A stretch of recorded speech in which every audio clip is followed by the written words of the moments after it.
Ms. EILEEN Ng, the Regional Reward Lead International Market at eBay Incorporation Singapore. EILEEN is a rising and much in demand star in the regional reward market in Singapore. She started her career as the HR graduate trainee in GSK, ultimately landing as the reward lead for GSK Singapore, which is also their second headquarters and supporting a very complex operation.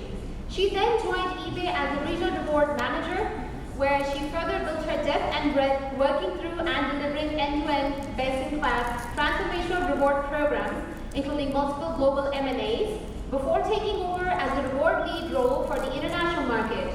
So please welcome EILEEN Ng. Hi everyone, sorry, let me just adjust the mic. How's everyone doing? Has your lunch digested? Yes. Alright, yeah, I'm really thankful to be here. First time in Pakistan for me, so unlike Henry from Singapore who has been here first time, this is my first time, and I'm really enjoying it so far, so thank you so much for the hospitality. I've been with eBay for 3 years now. Thanks to COVID, the 3 years really just flew by very quickly. And what I'm here to share with you today is, some of the things that I think eBay does really well as a company. And it's really just, sharing some case studies and learnings from my experience in eBay. So, how I thought we could do this today is we can build a house together, what I would call the total reward house. And we'll do this by, going through a couple of agenda topics, right? And how I've done this is, starting off by sharing what our pay philosophy looks like, because that really is, you call it like the blueprint or like the plans of how you build that house, right? Because that is the fundamental for everything. The second piece is then, building on that philosophy, how the total reward framework looks like. So it's not just about your base salary, it's not just about your bonus, it's a lot of other components as well, which I'll share a bit more later. And then I'll deep dive into compensation and benefits, right? The two biggest, pillars of the house, if you would say. And I'll share some case studies at the end on how eBay has done, I would think, pretty well in the area of benefits. So without further ado, I'll start off with how eBay looks at pay philosophy. And I think this is really, the most important part of any reward framework. And there are three main things that we really focus on that drives all our compensation or our, reward decisions. And the first is being internally fair. So I think this, gives an inward focus in the organization, be it whether we are hiring somebody externally for a role into the company, or we are moving somebody internally from one role to another, right? It could be within the same country, it could be an international move. We always aim to ensure that we are internally fair, meaning that we consider the salaries of internal peers, and we ensure that there is, pay parity there. And then secondly, we also, having looked internally, we look externally, right? And we ensure that we are market competitive. So just now, at the start of the day, I was talking to a couple of you about salary surveys and things like that. I think that's something that, is very common in the reward world, where we are always on the lookout for market data to ensure that, we are benchmarking correctly, we are pricing our goals at the correct level so that, compensation doesn't become a reason why people want to leave or they don't want to join us. And last but not least, pay for performance. So I think at eBay, how we define pay for performance is really differentiation in the variable components of salary. So we do not differentiate base salaries based on your performance. So it could be that somebody has a very good rating versus somebody with not so good a rating, but it's not differentiated based on their salary, it's differentiated based on their bonus as well as their equity. So I'll share a little bit more as we go along. So having taken a look at pay philosophy, which is essentially the blueprint of how we want to build the house, then that's where the house comes in, right? So this is kind of like my favorite diagram in that sense, in terms of how we look at total reward. Conventionally, and I think actually a lot of employees, even in Singapore, the focus is still really on the first two pillars, right? Base salary and short-term cash incentives. I think that kind of is still the most important thing to people. They are concerned about how much take-home salary they would get. But this really serves to illustrate that total reward is not just about that. So I'll start off with the left, which is base salary. And as I mentioned, we don't differentiate base salary on performance, right? But how we we do differentiate base salary is based on the job, is based on the level of the job. So of course you have your junior management employees all the way to your senior directors and your VPs. The market rates for the job, and you pay as well for certain skill sets and experience that might be difficult to acquire in the market. So that's on base salary. The next piece is the variable component, which is short-term cash incentives. So of course at eBay, most employees are on our performance bonus plan, where bonus is paid out once a year. We have regular reviews throughout the year and things like that. We do have groups of employees who are on sales incentives, and also a specific group of people who are customer support, and they are on a slightly different plan where they are measured against their support objectives. And at eBay, we also do issue long-term incentives in the form of restricted stock units. So that's aligning employees' vision to really the company's long-term performance, right? And in line with that, we also do have our stock purchase plan. So we kind of see this as an offering of benefit of sorts, where employees, being an employee of the company, are actually entitled to purchase the company stock at a discount. So in the recent years, we've actually tried to really expose employees to this. Not everyone, surprisingly, you might have a benefit that has been there for ages. But then when you start to tell people about it, you realize that actually a lot of people do not know about it. So I think to the panel's point earlier about communication, I think that's really important as well. So yeah, so ESPP is another pillar in the total reward house. And then we have recognition. And I think recognition is not just about cash recognition. Of course, people would appreciate when you give them a voucher or you give them additional cash in their payroll, right? But I think when I joined eBay, what I found was really nice is that they have this, you just made my day, and it's very widely used, right? It's used for peer-to-peer recognition, it's used for managers to recognize their employees, it's used cross-functionally, and it's really just in the moment recognition where someone gets a card and the person's manager is actually notified. So for example, if I were to nominate someone or I were to send someone a card, his or her manager will be notified, right? And then the manager can actually use that and pick up a conversation about, hey, I heard that you did really well on this project and you provided certain support and things like that. And that really just helps to create a culture of on-the-spot recognition. You don't have to wait for a specific town hall, or you don't have to issue a cash award to recognize people for the good work that they're doing.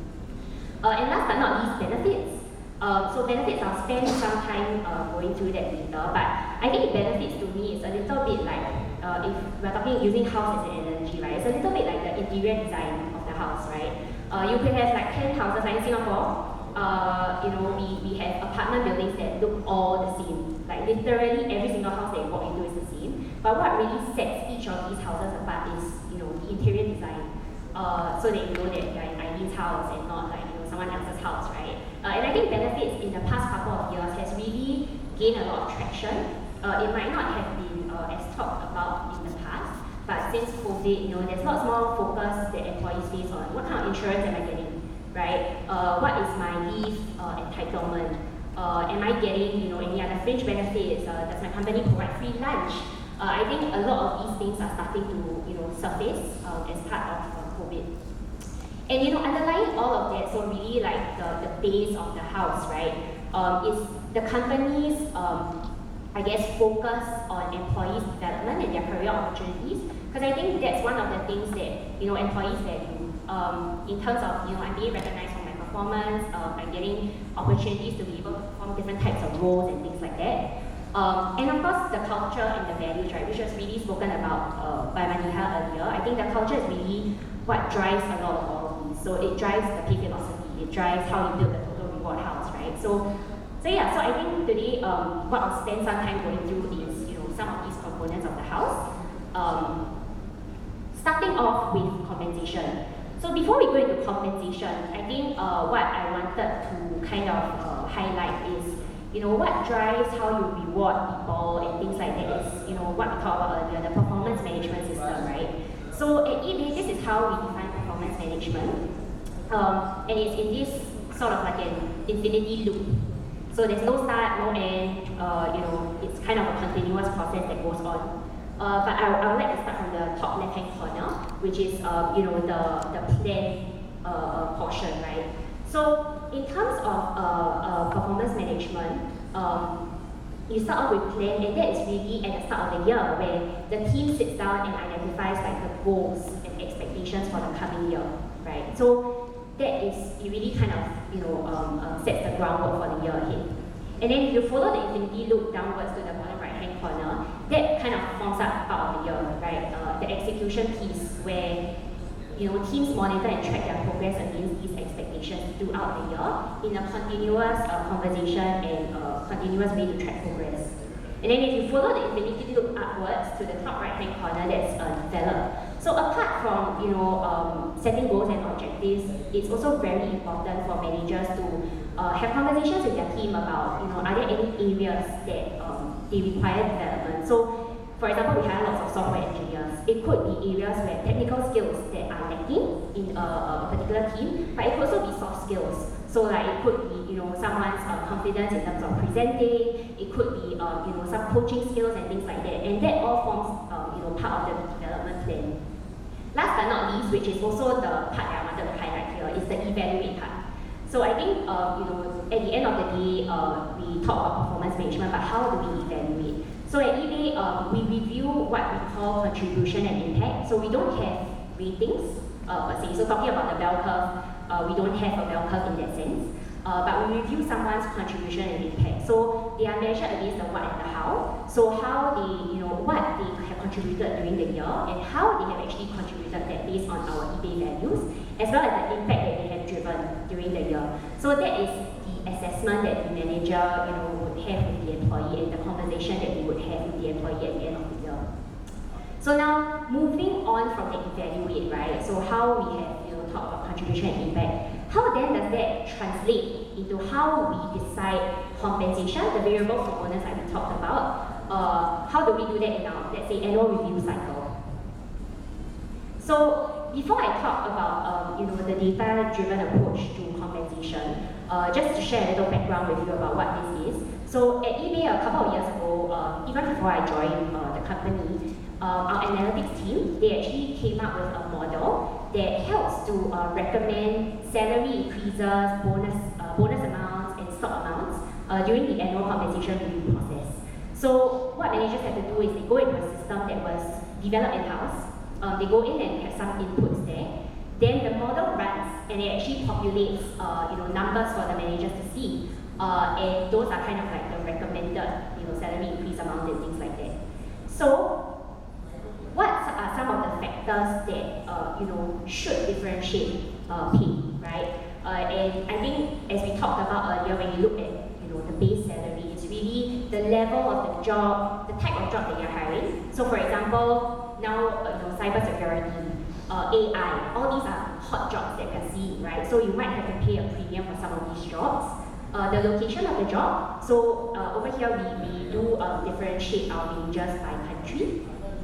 And of course, during the annual review, the important thing is also the salary budget, right? What merit budget has been set.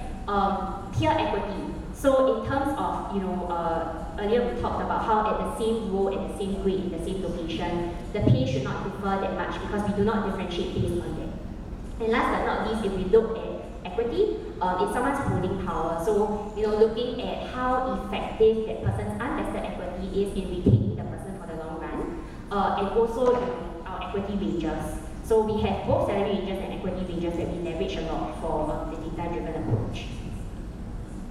Some of the factors that should not differentiate pay, which is also one of the main reasons why we went ahead to launch this data-driven model, is we wanted to remove the biases that happen. It is just hundreds of humans making the decision. So things like gender, ethnicity, right? It should never drive how much salary a person is getting. So I think to us, we really wanted to remove that from the mix. Things like manager bias. Managers could sometimes have favorite employees in the team, right? That's one example. And last but not least, bias in external labor market practices. I think that's something that, I'm sure all of you, it will resonate with you. You hear lots of feedback from employees that, every other company is giving employees like a 10% salary increase, or every other company is doing this benefit. And then when you actually go and investigate, you realize that, it could just be one company, right? But it's a big company that is doing that. So I think it's very important here to to remove that bias, because sometimes it has like this effect, right, on people that, oh yeah, everyone's doing it, but actually when you really investigate and look at the data, you realize that it's not the case. So last but not least, we still have some manager inputs that go into the annual review cycle, which I mentioned earlier. So there's a system that managers basically go in. They don't key in hard inputs, so like numbers, but they do go in and based on the person's contribution and impact, they have a slider that they can slide to the far right or to the far left, and it's not driven by any quantum or things like that, it's just a scale. And they basically go in and do the slider for bonus and stock. Yeah, so the model would take into account the slider, and then it would use that as one of the factors that go into recommending the salary, into recommending the bonus and the stock. And of course, the contribution and impact assessment, whether the person is nominated for promotion, and last but definitely not the least, whether this person is considered a critical talent, right? Because I think in eBay, we focus a lot on sieving out who we would call critical talent, and usually this doesn't exceed 3 to 5% of the total population, because it's really the people who, if they leave, the impact to the business would be, very, very great. So we would also, flag those individuals, and we will ensure that, they are well compensated. We will ensure that they get what they deserve in terms of bonus and equity. So having said that, the model that our analytics team runs then takes all these factors into account, and it basically churns out the salary increases, the bonus and the stock recommendations for employees. So managers, when they re-log in into the system after coming back from their end of year vacation, that's what they will see. And they do have the flexibility to make changes if they wanted to. But I'll share a little bit more later about how we communicated it and how we kind of, over the years, managers actually more or less trust the recommendations from the model. And what we have been seeing is that they hardly go in to make any changes anymore, except for some anomalies here and there. So one of the other things that I really wanted to talk about is pay equity, right? Which the model helps us to track and helps us to ensure that we are, doing well in terms of pay equity. So pay equity, when we talk about that, is gender pay equity, and actually the company does report on this in our annual report every year.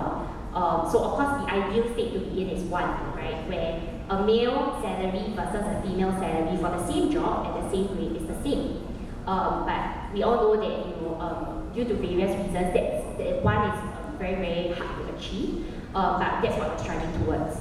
So it's really ensuring that they're compensated equally, and also ensuring that the bonus and stock is really driven based on their performance and potential and not based on gender.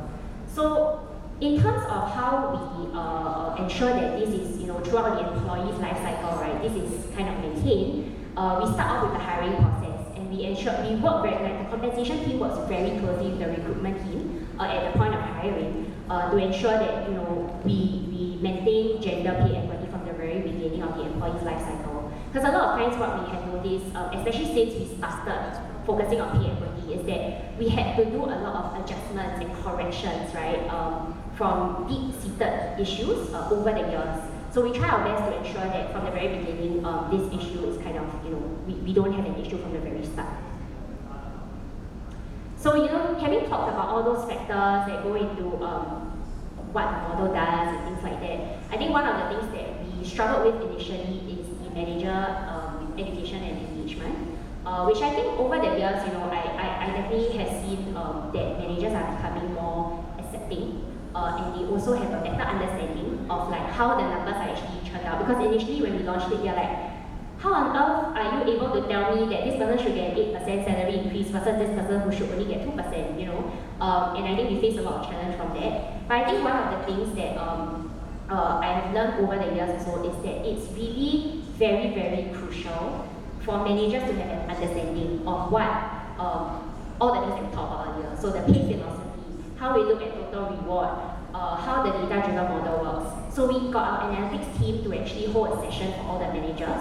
Of course, not going into all the technical details and things like that, but really just sharing how the model works.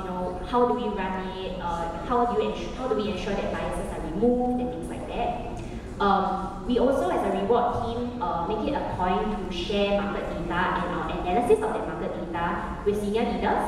So every year we have this thing called the market review with each of our senior leaders, and we actually share with them what the market trends are looking like, how their people are positioned in terms of the external market, whether there's room to improve and things like that. We also share with them our benchmarking practices. So, for example, what is the peer group that we are using, right? And we also get their inputs in terms of, can you tell us which companies are the ones that you have been competing for talent with?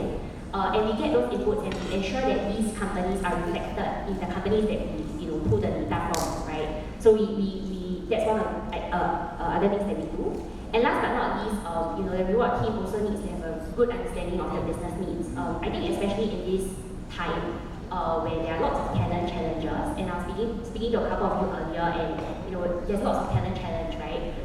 It's very crucial for us to understand those talent challenges. So like in my role, I'm always hearing about talent challenges in all the countries, right? And currently, for example, Australia, we are facing issues hiring for certain engineering roles, but that's because the local market is really picking up. Lots of local companies are actually setting up e-commerce platforms, and they are actually poaching our people because we have been there for a long time. So I think it's very important for Reward to understand the business needs, the talent challenges, and how we can actually use all this information that I share, and present it back to them and help them, right, support them. So just wanted to share snippets of how we share the information with managers. I think a lot of the times they don't react very well to just a spreadsheet with lots of numbers. So it's just like a simplified version. We don't use Power BI, but this is Tableau. We use Tableau a lot for our day-to-day visualizations as well as Visio. So these are our two main platforms that we use. And for example, the screenshot on the left is something that I would take and I would present it to the senior leader when they're doing their calibration for the annual review, just to show them that, hey, you look at manager number 5, right? You can see that the distribution is not as wide, meaning that the person's cited inputs are kind of all around the same, right? So if you want to create more differentiation, these are the things that we would highlight to the managers, for example. And yeah, the bottom right is a similar type of visualization, also from Tableau, that we would show the managers. So we find these. Talking about manager education and engagement, these are some of the very useful things that we leverage a lot to ensure that managers understand the data and that they understand what's going on in terms of how we reward people. So that's the compensation part. I'll now spend a bit of time going into benefits, which is the interior design. And I think before I go into the case studies in particular, I just wanted to share the pillars, the benefit pillars that eBay uses to categorize all our benefits. So we have physical well-being, we have emotional well-being, we have financial well-being, and then we have support for families pillar. And all our benefits, be it a global benefit, a regional benefit, or local benefit, they fall under one or more of these pillars. And that's really how we structure our benefits. So physical well-being is the most traditional form of benefit, where we talk about health insurance, we talk about medical checkups. In the recent years, telemedicine, for example, providing those for our employees. Emotional well-being, where we talk about employee assistance program, for example. Financial. So financial is one of the case studies that I'm going to share. And usually, what we as a company realized is that we were being pretty reactive in terms of financial, right? In all our countries, of course, we have to ensure that we have some sort of retirement plan in place, aligned with the statutory requirements. But apart from that, and our life insurance payouts and things like that, we weren't really doing much more in this space. So I'll share a little bit more in terms of what we did. And last but not least, support for families. Support for families meaning that we don't just care about our employees, right? We also care about their dependents, people who rely on them. And we do have that. We do that through some of the global benefits, which I'll share a little bit more about. So those are our benefit pillars. And I would say that at eBay, we structure our benefits according to the pillars and according to global and local benefits. So starting with global benefits, these are benefits that are applicable to all employees across all countries, regardless of where you're based. And we have a global benefits scheme that looks after all So for example, employee assistance program, we actually just changed vendors early this year, and the response has been pretty good so far. It's a smaller company but more reactive. So in terms of the employee experience, it has been better, right? Because they're getting faster responses, it's a bit more personal and things like that. We have a sabbatical program as well, where every 5 years the employee works for us, they get an additional 4 weeks of paid leave. So I'm looking forward to my sabbatical, which is up in 2 years' time. But yeah, so it's something that people really look forward to. And you know, they come back and they share stories of what they've done during their sabbatical, and it's just really nice to hear because they totally disconnect. People are very respectful of sabbatical, so no one contacts you during that period, and they come back really recharged, and you know, have that drive to want to move things forward. Support for new parents. So we do have this benefit called Clio. It's a US-based company that basically would attach you if, let's say, you are a new parent or you're expecting, or even a new dad, right? So it's not just limited to the women. And they would attach you to an expert. And the expert will actually be your consultant for anything related to, I don't know, baby-led weaning, sleep patterns, all the way up to your child's age of 5. So when your child reaches the toddler stage, this benefit is there to support you as well. We also do have a medical second opinion benefit, also headquartered in the US. And this is really, for example, if I were to go for a consultation because I have a headache, and maybe the doctor over here gives me a certain diagnosis, but I want a second medical opinion, I will then consult with this vendor, and they'll be able to give me that second medical opinion. Last but not least, business and personal travel medical insurance. So we cover employees on insurance for business travel, but also for personal travel, and also for leisure travel. So this is one of the good things, right? If let's say I'm going on a holiday with my husband, he's also covered for medical insurance if he travels with me. So you know, the employee is very important, right? Like, I have to be the one traveling. So yeah, but this is one of the things that we do for employees. So all these 5 benefits that I've shared, they are global and they apply to every employee across all the countries. So it doesn't matter where you are. And of course, I think one of the struggles that we face is also sometimes finding vendors that have that reach and that ability to cover all these countries. Thankfully, we have managed to identify these vendors that have been with us for a couple of years.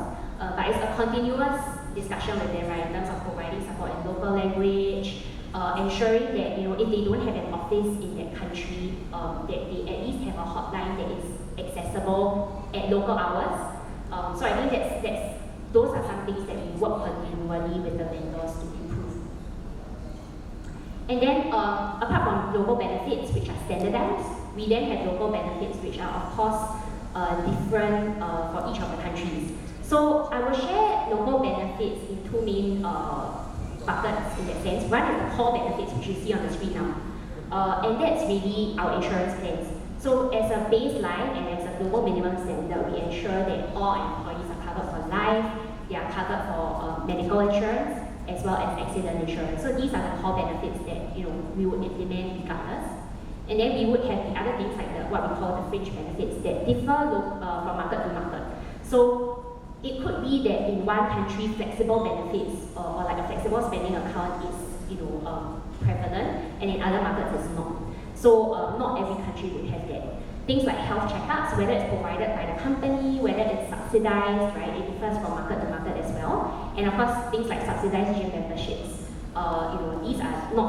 These are not benefits that we will provide for all countries as a global minimum standard. So we will do regular benchmarking in the local markets to ensure that we remain competitive on these fringe benefits. So I want to share 2 case studies based on what I shared earlier. And the first one is on emotional well-being. The second one is on financial well-being. So emotional well-being, I think for us at eBay, and even in my previous company, I think EAT was really just a benefit that was there, right? Like in the background. Nobody really utilized it. When we look at utilization rates, it was typically 0.1%, sometimes 0.5%. It was really low. But I think because of COVID, this really became a lot more important.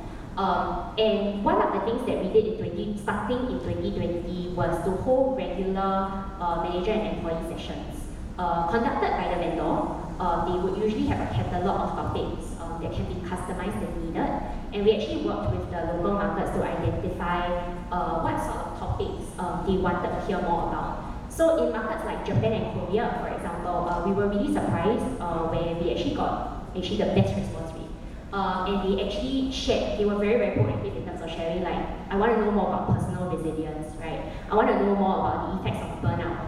As a manager, I want to be able to know how to identify if my employee is undergoing depression or having a tough time, right? So things like that, surfaced over the last 2 years, and we have actually continued that momentum. Initially, we thought that it would stop after 2020, 2021, but even this year, for example, our Japan and Korea teams, they actually have inbuilt into their calendar, their learning calendar for the year, regular sessions with our vendor about these sort of topics that are actually determined by business and employee input. So it's not something that the HR team says that, oh, I think it's good for you to talk about personal resilience.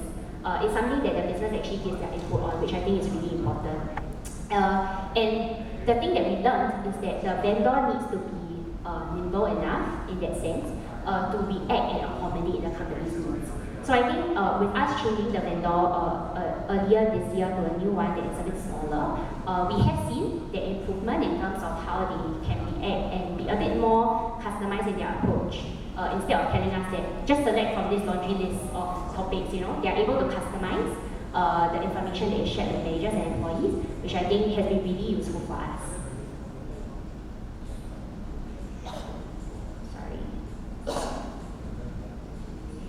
Okay, and the next case study that I wanted to share is on financial well-being. So this is something that is, I guess, quite close to heart in that sense, and it only happened last year.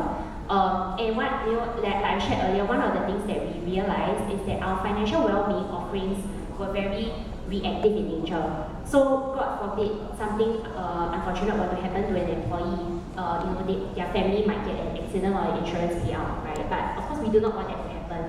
And what we did was we actually, asked around, we started talking to a couple of vendors around what are other companies doing in the area of financial well-being. And one of the things that came up was really, people do not know, or rather there is a lack of education and awareness in the area of financial well-being. So this is a gap that we identified, and we spoke to a couple of vendors and eventually, worked with Towers Watson on this project. And we actually got the buy-in from our business leaders as well, because they were the ones who were going to be sponsoring this, right? And we spoke to them, got their buy-in, got the buy-in from the HR leaders as well, that, hey, we want to do this project, we want to focus on financial well-being, education and awareness. And I think this is something that we started work in late 2020 and kicked off in 2021. So we embarked on phase 1, which you see on the screen over here, and because back then largely people were still working from home, so we had the sessions virtually, and we basically, I'll share more about the topics later, but we had it in all our impact countries, so it was kind of like an impact pilot in that sense. We had it in all our impact countries, and we ensured that they were conducted in local language, so that employees felt comfortable attending the sessions or asking questions and things like that. We also followed on from these education sessions with something called the virtual dialogue, where basically it's meant to, it's like a focus group, it's just that it's not done in person, it's virtual. And the technology that we used was basically like a chat function where the employee goes into the meeting room in that sense and talks about what they have learned, things that they want to know more about, things that they value, and things like that. Yeah. So I just wanted to share one of the slides that Towers Watson shared with us when we were preparing for this, and that really stood out and resonated with me personally. Is that this slide really goes to show that financial well-being is not a standalone, pillar of benefits, right? It has such a great impact on every other area, emotional well-being, physical well-being, right? So for example, if an employee is doing not so well financially, the person is 4 times more likely to be disengaged at work, right? And that has an impact on business continuity, business performance. If an employee is not so well financially, not saved up enough for retirement, he or she is more likely to work till much later because they feel that they can't sustain their retirement plans. So this really went to show, and it helped us to build a case as well in terms of why we need to do this, because we really want to ensure that employees are equipped with the information that they need to be financially well. So what we did was we worked with Towers Watson and we identified these 4 main topics. So we would have done more, but we wanted to really focus on, what are the pertinent topics in the region. And we eventually went with things like budgeting, debt management, short and long-term savings. So we customized the long-term savings module by the country because things like retirement plans are very country-specific. So we wanted to ensure that it was relevant for the countries that were listening to this module. So it was virtual and we conducted these in English as well as local language. And then following from the education and awareness sessions, that's where we did the virtual dialogue sessions. So I tried to find a screenshot of what it looks like. It basically looks like a chat function, right? And it's powered by AI. So what happens is that if the entire room here were to join the conversation, we will go in, we wouldn't know how many people are in the room, and we wouldn't know who is in the room, so it's completely anonymous to basically provide a safe space for people to provide their inputs. And then basically questions will be asked. So there's a script that it runs behind. Questions will be asked like, what do you find the most useful from the budgeting session? And then people will type. And then you would, for example, be asked to vote against your other colleagues' responses. So if let's say if someone else had said something that it resonates with me, I can vote up against that. Yeah, and then it will show the employee like live feedback. So it's a pretty interesting, I would say, quite a new concept that even I myself took a bit of time to accept in that sense. But it was really interesting, and it provides a different way for employees to provide feedback, and it's also so much easier to gather feedback, like to analyze the feedback after that, because it's not in some sort of like SurveyMonkey format where you have to kind of manually categorize the data, right? All this is already done for you. So we conducted these sessions after the education sessions, and we were able to actually gather some insights from there, which I would like to share with all of you. So in total, we had about 480 employees, unique employees who joined the sessions across the region. And we also asked them, like, have you reviewed your savings, right? Because we wanted to know whether the education sessions actually triggered something or it's just like they attended it for the sake of it, right? And we were very happy to know that over a third of them actually did go back and review their financial savings, and more than half of them reported that they will go and look at their savings, right? Especially retirement savings. So hopefully this means that the education sessions did spark off an interest and an awareness in terms of, okay, I need to go and look at whether I have enough money for my retirement, right? Yeah, and the next steps, now we're currently in the discussion of phase 2. So what we launched was phase 1. We're actually looking at launching phase 2 or phase 1.2 or something like that, where we really want to focus on tools and resources that employees have access to. So it could be things like a budgeting calculator, it could be things like a retirement calculator, like how much money do I need for my retirement based on my lifestyle, based on based on my current lifestyle. Or it could even be things like providing access to financial advisors or consultants at a discounted rate. So these are things that are not set in stone, but we are exploring at the moment as a continuation from our education sessions. And of course, ideally, we would like to scale this at a global level. So we are also working very closely with our global benefits team to see if this is something that we can do at a larger scale. And learnings from this financial well-being series that we conducted. I think one of the things that really stood out is that there's very varying levels of financial well-being knowledge across the countries and even within the country. So because we generalized the content for most of our modules, except for the long-term savings module, there was some content that might have been a little bit too basic for some of our more savvy employees, and they did share that with us, right? They were saying that, oh, we were hoping that you would have gone into more detail, because those are things that we really know. Oh, it was a good reminder, but we were hoping that you could go into more detail and things like that. So I think that's something that we clean out of this entire project. That there's really varying levels of financial well-being knowledge, and in the future, how can we as a team kind of moderate the content to suit these varying levels of knowledge. And last but certainly not the least is the importance of leader buy-in. So I think sometimes when we want to launch something as a HR team or like as a benefits or compensation team, we try to do it on our own, and we realize that it's very difficult to get people to buy in, right? But I think what we did, which for this financial well-being series is really to get the senior leadership buy-in.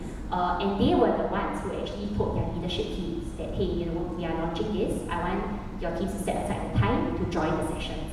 And in those teams that we saw the leaders being very proactive, we actually saw the highest participation rates.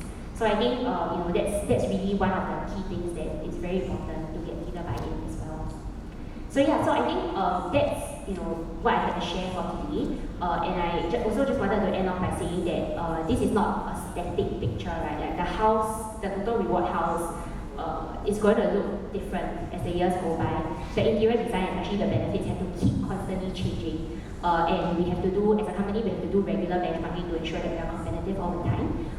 So, you know, there are a couple of things that we're exploring in the pipeline. And yeah, I think it's an interesting world to be in. But there's also lots of learnings from it, and I hope that whatever I shared today, was of some value to all of you guys. So thank you, and I welcome any questions.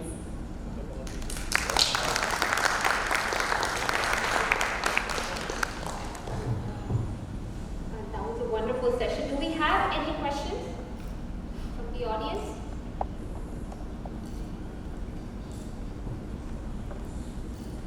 Oh, perfect. Hey, Eileen. Yeah. So, going back to the total rewards house that you were describing, right? I have a question. And a lot of organizations struggle with this. And I'll wait for you to go back to that. Sorry. Thank you. All right, great. So, this development and career opportunities part. Most organizations find it difficult to translate it to their employees. What has eBay done, or what do you think from an organizational standpoint? How do you embed this as a benefit or as a total reward structure for your employees? Yeah, that's a very good question. I think it's something that we don't have the perfect solution for, but it's something that we have been building for the past couple of years. So we do have a program called Connected Development, where, you know, basically we ensure that at least in Impact, right, we have started the process with our HR leader as well as the business leaders, where on a regular basis, so if it's half a year, for example, they identify their top talent and their key talent, or anyone who is performing a critical role, for example, and these are all actually tracked by the leadership team. And what we do with that is that these people who are on the Connected Development Plan, they actually do know that they are on this plan, and we actually coming out with a framework to ensure that these people get the movement and the career opportunities that they need. So it could be things like an overseas opportunity, right? Because someone might be ready for a bigger role, it's just that what he or she is lacking is another country experience, right? So that's something that we would put into this plan for the person, the development plan for the person. And we have had some success stories. And some of the functions like finance, for example, they have their own finance leadership development route, where every year they choose a couple of individuals from across the world to be actually posted to another country to work in a different finance function. And that has really seen a lot of benefits in terms of retention. People actually, you know, they really do stay a lot longer because they get to move to their family with their families to a different location, right? Get to experience a different lifestyle, and at the same time be challenged on the work front. So I think this is something that's ongoing, but we are, you know, working on this framework continually, and as the demands and the needs of the employees evolve, then this framework also has to evolve accordingly. Yeah. Do we have any more questions? Okay. Thank you. Hi Eileen, this is Sawa Tavi. I work as a payroll advisor at Shell.